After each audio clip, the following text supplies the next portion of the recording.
Bonjour à tous, vendredi 31 juillet 2026, il est 17h25 heure de Paris et 11h25 à l'heure de New York. Donc aujourd'hui, beaucoup de volatilité sur le marché. Regardez là sur le Dow Jones Industrial Average, Amazon 14,15% en plus, disons 15% en plus pour Amazon, et à l'autre bout du spectre, Apple moins 8,95%, disons moins 9%. Donc le marché très volatile aujourd'hui. On va parler de Bitcoin, Nike, McDonald's.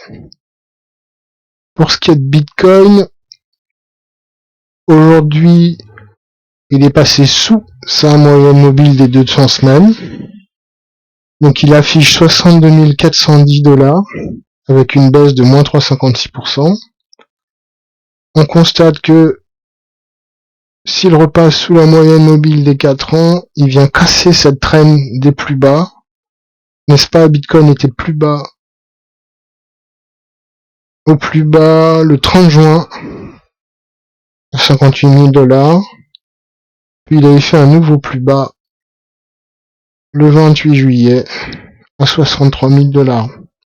Donc cette traîne des plus bas de plus en plus haut vient de se faire invalider. Il en résulte que le scénario le plus probable actuellement, c'est une descente de Bitcoin vers les 54 000 $.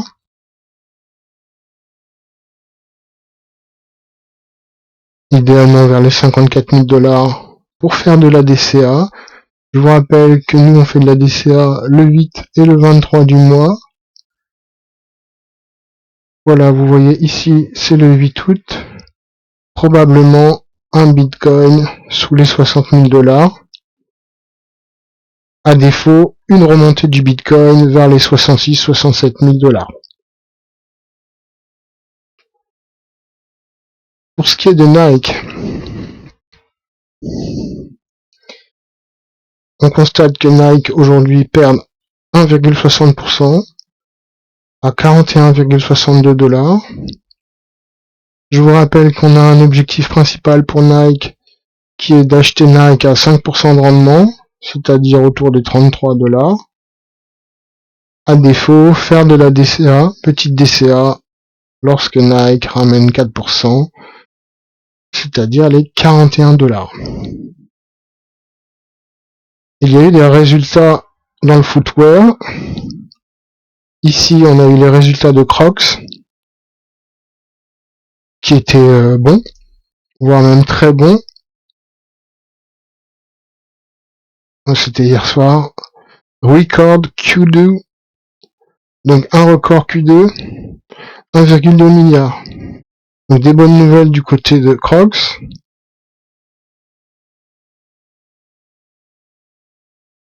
Aujourd'hui, le secteur est en train de descendre.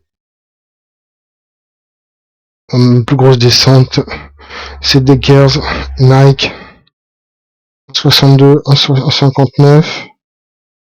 Après, c'est des toutes petites capitalisations. Steven Madden, moins 45%, moins 4,45%. Qu'est-ce qui s'est passé? Des résultats moins bons que prévus, quand même costaud. Baisse du cours. Nike, nous, notre objectif, un achat à 33 $. Il faut patienter. Pour ce qui est de McDonald's, il oscille toujours légèrement au-dessus des 265 $. Donc c'était le plus bas du 23 juillet à 262 $. Et voilà, avec le plus bas précédent, on a ici une résistance à 265 $. Il va y avoir de la volatilité lundi. Donc lundi, c'est les résultats de McDonald's, les trimestriels, avant l'ouverture. McDonald's. Donc dans le secteur des restaurants, aujourd'hui, on a Jersey qui pèse 7 milliards de market cap, qui a fait des bons résultats. On a eu les jours à venir Starbucks qui a fait des bons résultats, Chipotle qui a fait des bons résultats.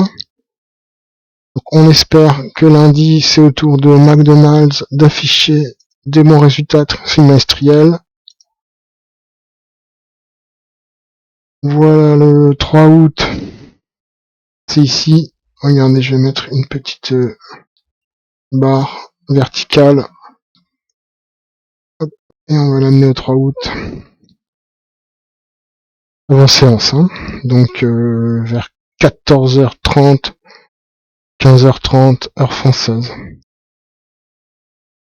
Ici, PE égale 20, ça ferait du McDonald's qui descend à 242 $, 242,60.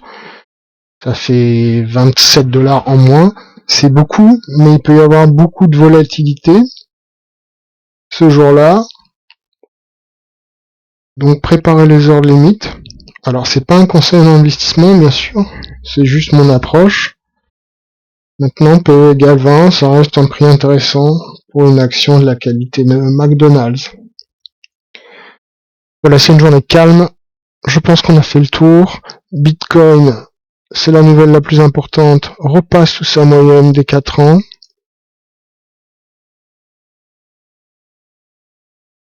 Voilà, je vous affiche son cours. Il est bien repassé en dessous, donc ça peut être une occasion pour des achats de très long terme. Nike au-dessus de son rendement de 4%.